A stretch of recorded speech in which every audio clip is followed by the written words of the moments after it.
el día de hoy te traigo el mejor análisis, la mejor review y las mejores teorías del One Piece 1154. Un capítulo que ha vuelto completamente loca a la comunidad de One Piece y que hace tiempo desde el mural que no veía a la gente tan entusiasmada por un capítulo así. Yo personalmente he de decir que el capítulo me ha gustado mucho, que me ha gustado sobre todo la parte del final, aunque hay un pequeño detalle que no sé si es cosa mía, pero no me acaba de convencer. Luego me comentáis qué tal. Y si queréis ver mi reacción a este capítulo, recuerdo que estamos todos los jueves / viernes en directo en el canal de Twitch, Zeira_OP, leyendo el capítulo de One Piece cada semana según sale. Empecemos directamente con el capítulo. Y es que empezamos el capítulo con el volumen 38 de la mini historia de Yamato, una semana más en la que no ocurre nada. Y vemos que van a presentar los respetos a la tumba del héroe nacido en el West Blue y criado en Ringo.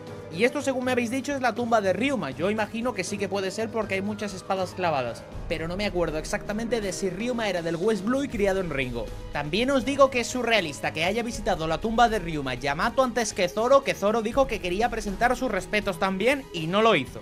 Pero bueno, esto lo trataré en un vídeo más adelante porque hay varias cosas que se pueden comentar. Pasemos directamente al capítulo y vayamos directamente a hace 63 años, donde nos comentan todo lo que pasó con Big Mom. Y es que nos enseña la muerte de Yorul, Barba Catarata, que fue asesinado a manos de cierta niña, una humana que a pesar de su tamaño destruyó la mitad de una aldea de gigantes. El nombre de esa niña era Charlotte Lily, más tarde conocida como la Gran Pirata y uno de los Yonkous, Big Mom. Y esto es pues lo que vimos en el flashback de Big Mom, pero simplemente nos lo recuerdan. Dicen que en ese mismo año en el Elbaf ocurrió una serie de desastres sin precedentes, incendios, tormentas, olas de frío, que los cultivos fueron arrasados y que el clima anormal provocó incluso una mala pesca en el mar y que acabó trayendo la hambruna a esta tierra fértil.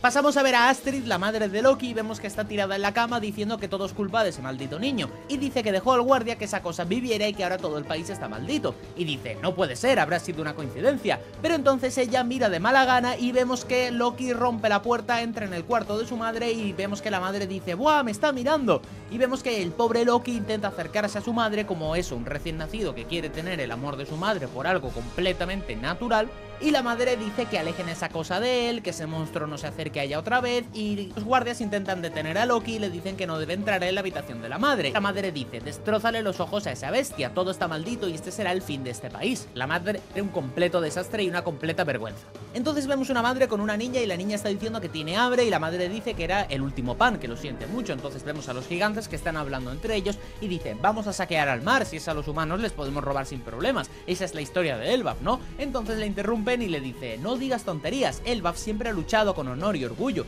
eso es pura palabrería. Entonces vemos que dicen, los de la aldea de los cazadores vienen a atacarnos, ¿qué hacen? Dicen que también arrasaron otras aldeas, a las armas, no dejen que se lleven nada. Y vemos como que hay una pequeña crisis en Elbaf, vemos que el narrador dice que Elbaf estaba lejos de ser una nación unificada en aquella época, que estaba sumida en guerras civiles y que en esa situación tan crítica los conflictos se intensificaron causando numerosas bajas, y que el país se fue envuelto en el caos y que poco a poco pues su gente gigante bastante mayor que dice, oí rumores de que en el castillo ha nacido un príncipe, dicen que está maldito, y dicen, el corazón de Elbaf comenzaba a deteriorarse.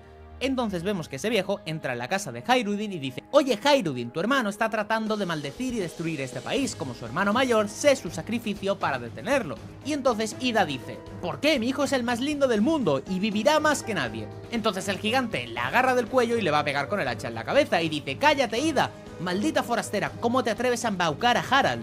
¡Cállate tú! ¿Acaso el amor tiene frontera? Responde Ida. Y entonces Hairudin pilla la espada y dice, ¡no toques a mi madre! Pero en ese momento aparece Harald, le mete un puñetazo en la cabeza al otro que lo aplana, literalmente lo vuelve como una alfombra, es una locura el puñetazo que le mete, y dice, te voy a reventar si vuelves a tocarla, desgraciado.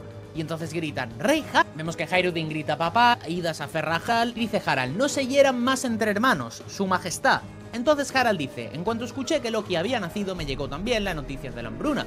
Consulté la situación con los países con los que mantenemos relaciones, y solo con eso, sin decirle una palabra más, aún con su pequeño cuerpo humano cargaron barcos con provisiones.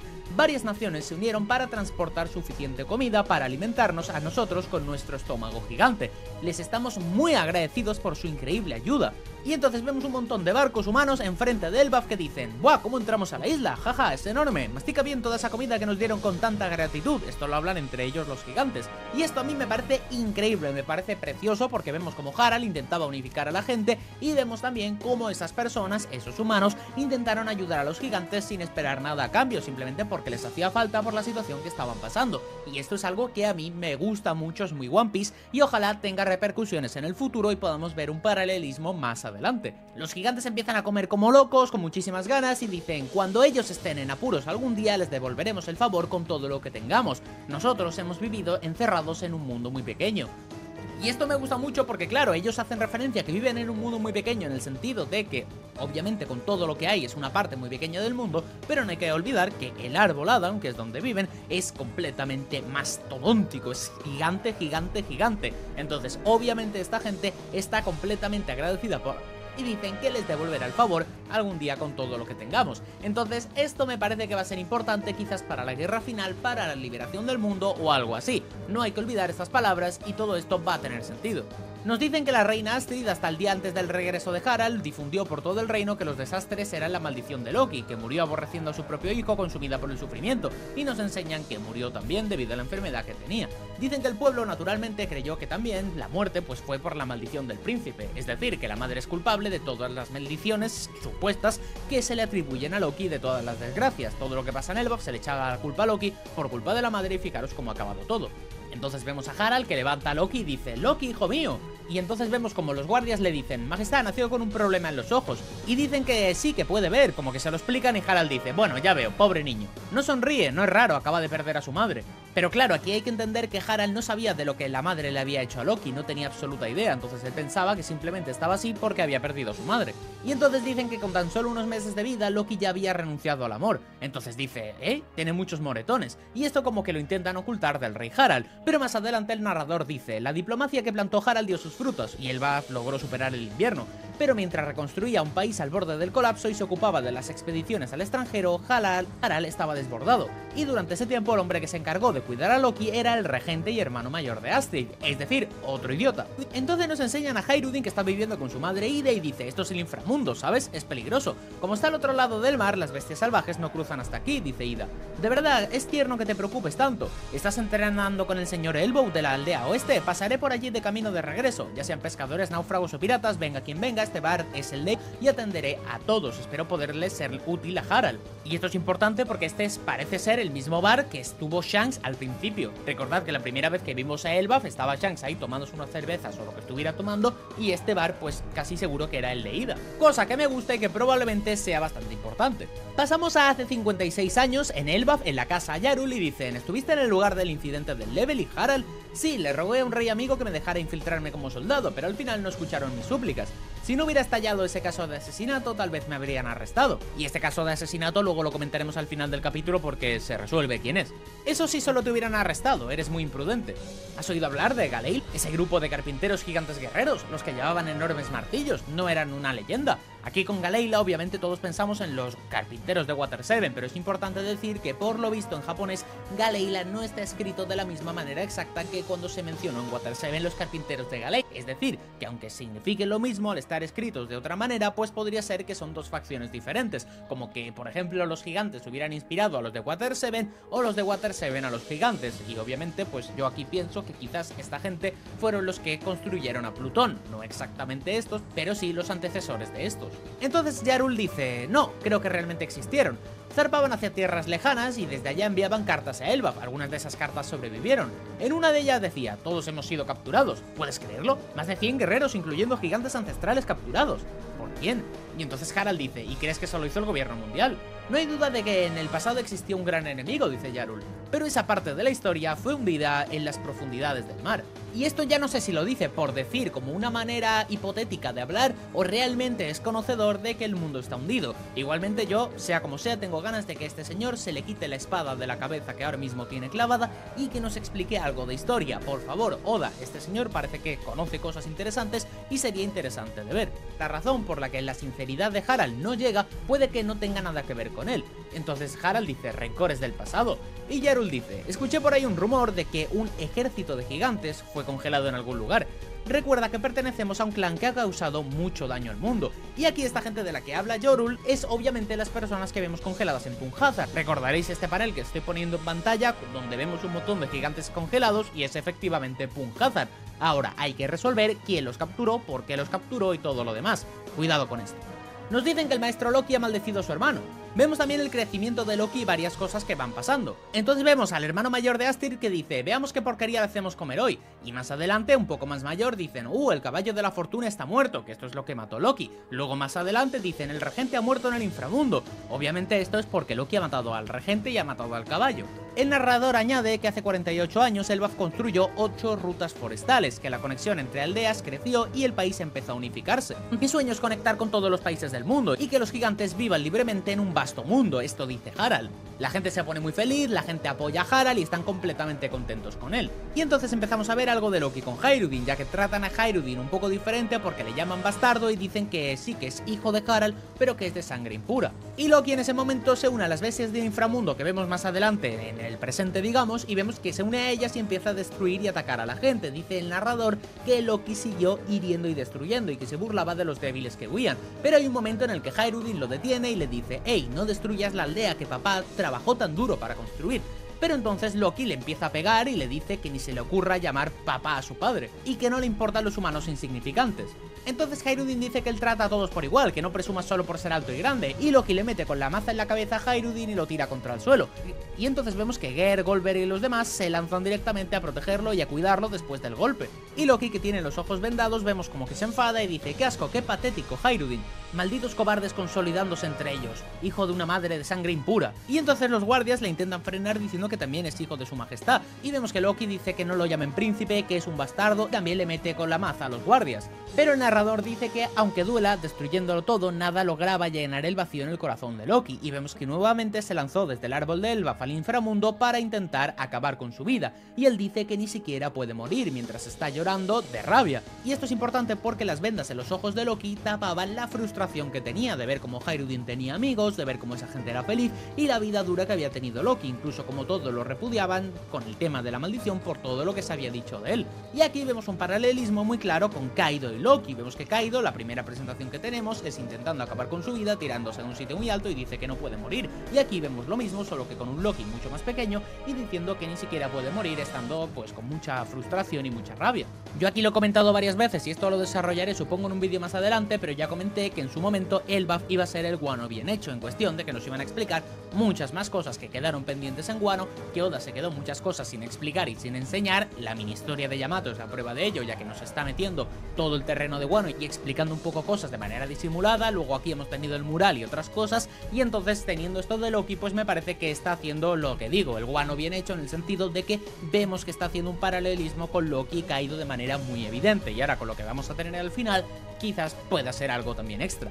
Pero llegando al final del capítulo vemos como una montaña se corta por la mitad y dicen, ¿qué demonios pasa en esta isla? ¿Cómo se llega a la isla? Y entonces las bestias se vuelven locas, se acercan directamente hacia Loki unos señores y dicen, oh, ahí está, miren, un mocoso gigante. No hay duda, esto debe ser Elbaf. Y vemos a un par de personas, vemos a Shiki y dice, este crío tiene una cara digna de un demonio. Y Barba Blanca, que está muy joven, dice, incluso para un gigante es demasiado grande, está llorando. Y el narrador dice, hace 8 años durante el Level y este hombre conoció a Harald, mató a un almirante de la marina y escapó. Actualmente es un criminal con una altísima recompensa perseguido por el gobierno mundial. Y esta misteriosa persona dice, bien, responde sí 2 veces, mocoso de mierda, porque esa es la respuesta que quiero. Primero, este es el país de los gigantes Elbaf, ¿cierto? Y segundo, Harald está aquí, ¿verdad? Y nos presentan a esta persona con muchísimo aura que se llama Rox D. Shebek. Y dice, futuro capitán de los piratas Rox, dando a entender que todavía no están formados, y dice, padre del Yonkou Kurohige. Esto ha vuelto completamente loco a la gente, de hecho hay muchas teorías, ya obviamente las voy a traer más en detalle porque hay más cosas de las que hablar, y yo he de decir que a mí el hecho de que sea padre de Kurohige, he de decir que me parece un poco decepcionante porque me parece algo como muy sencillo, que sea el padre es como muy sin más, me hubiera gustado más que fuera una voluntad heredada, que fuera el espíritu de él metido en Barba Negra, es decir, algo un poco más loco, que no fuera tan sencillo. No es que me disguste, pero sí me decepciona porque me esperaba alguna odada de las suyas. Pero lo que sí os digo que no me acaba de gustar es el hecho de la manera de la presentación, que sea el padre de Barba Negra, ok, vale, pero la manera de presentarlo es demasiado rara. ¿Por qué lo pone ahí? Entiendo que ponga futuro futuro capitán de los Piratas Rocks.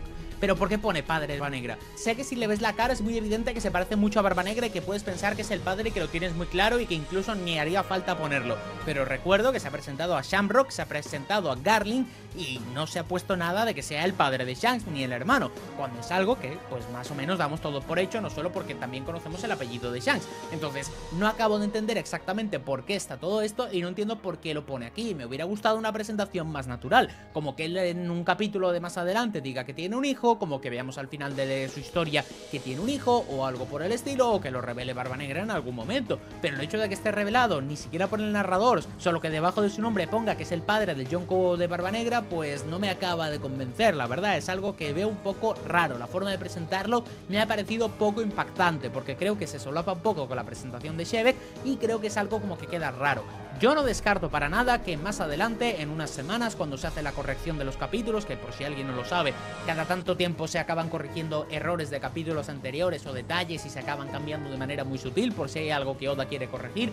Yo creo que Oda es capaz de corregir esto de aquí, quitarlo y que más adelante haga como una revelación bien hecha, porque como digo es algo raro, la verdad. No entiendo por qué revelaría este dato aquí de una manera que es un poco que pierde mucho impacto. No sé si estáis de acuerdo conmigo, dejadmelo en los comentarios acerca de esto, pero hay mucho que comentar. Algo importante que sí que voy a comentar, a pesar de no meterme en teorías de manera muy detallada, es que se comenta que este personaje, Shebeck, podría tener la fruta Ope, es decir, la de Law, ya que obviamente hace 50 años pues Law no tenía la fruta porque Law no existía, y vemos que la forma en la que se corta la montaña es una forma muy recta, es una forma que está completamente cortada como si fuera una espada. De hecho sabemos que ese señor tenía una espada, y vemos que el gesto que está haciendo hacia Loki es como un 2 con los dedos, que sí que se puede interpretar con las dos preguntas que está haciendo, lo cual tiene sentido, pero hay que entender también que con el rum que hace Law también hace el mismo gesto. Entonces hay esta teoría. A mí he de decir que esta fruta para Shebeck me parecería increíble, me parece una forma interesante de verla en otro personaje que la utilizaría de una forma muy diferente a Law, una forma más destructiva, que le encaja con el tema de la espada y que es algo que me gustaría ver, ya que con Law probablemente no veamos la fruta al 2%, a pesar de que ya hemos visto su despertar, pero seguramente este personaje pueda llevarla mucho más lejos. Igualmente dejadme en los comentarios qué frutas os gustaría que tuviera. También una cosa importante que se habla es que dentro del Levelly mató a un almirante de la marina y escapó, y eso a mí me parece bastante interesante porque tengo que revisar fechas, pero yo creo que esta persona podría ser quizás el padre de Akainu. Tendría que revisarlo mucho, no es que tenga ningún argumento para pensarlo, pero conocemos que Akainu es una persona que odia a los piratas y que debe tener un motivo para ello. Es una persona que hemos visto desde el principio de la serie que tiene muchísimo odio a los piratas. Entonces a mí lo que me gustaría de todo esto es que tenga un motivo interesante, un motivo que se pueda conectar más atrás en la historia y que sea con Shebeck. No lo sé, tendré que analizarlo en detalle. Se comenta que este personaje podría ser el padre de Buggy, ya que si vemos la cara de este personaje de Shebeck, vemos que la parte de la izquierda es obviamente Barba Negra, y si vemos la de la derecha se parece mucho también a Buggy en esta imagen que os estaré poniendo en pantalla. No lo sé, es algo que tengo que analizar. Como digo, ya haré un vídeo más en detalle analizando todo esto, analizando fechas, viendo si cuadra, viendo detalles, analizando kanjis en japonés y todo lo que pueda sacar acerca de esto para hacer un vídeo completo y con muchas cosas, y ya veremos en el siguiente vídeo a ver qué os traigo. Pero las teorías de este personaje no han tardado en salir. Pero bueno, dejadme un poco en los comentarios qué pensáis acerca de este capítulo, si os ha gustado o si no. A mí personalmente me ha gustado mucho, no me ha parecido tampoco nivel GR5 como me lo pintaba mucha gente. Me parece un capítulo importante, un capítulo muy hypeante y un capítulo con mucho impacto, pero tampoco me parece que sea un capítulo de un 9 o algo así, ya que bueno, yo también soy muy exigente con las notas. Como digo, dejadmelo todo en los comentarios, si tenéis alguna teoría interesante también dejádmelo, porque ya sabéis que os voy a leer. Y también, sobre todo, si te ha gustado el vídeo, déjale un pedazo de like al vídeo, suscríbete al canal para ver más vídeos, y un saludo enorme al mejor youtuber, más guapo, el mejor, el más sexy, más humilde de toda la comunidad de One Piece con diferencia. Un saludo enorme y nos vemos en el siguiente vídeo.